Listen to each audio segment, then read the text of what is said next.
Samahan niyo naman ako magluto ng sinigang na salmon o salmon belly today. Tumayo ka na dyan at tara, luto tayo. Sa isang pot na may tubig, maglalagay tayo ng kamatis, sibuyas at ng luya. Maglalagay din naman tayo ng asin at ng paminta. Pagkatapos ay takpan at hayaang kumulo.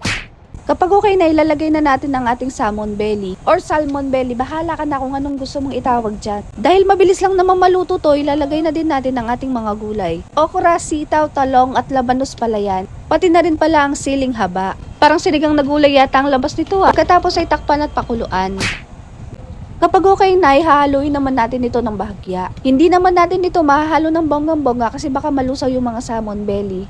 Pagkatapos naman ay maglalagay naman tayo ng pangmalakasan nating betchin at maglalagay na din tayo ng asin. Haluin lang at pakuluan.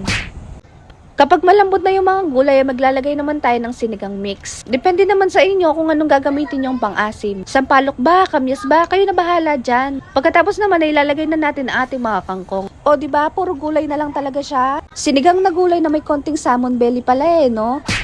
Kapag napakuluan na, ay hahaluin naman natin ito. At ayan na, luto na ang ating sinigang na salmon belly. Perfect na perfect ngayon, lalo na tag-ulan na. Yun lang muna, babu!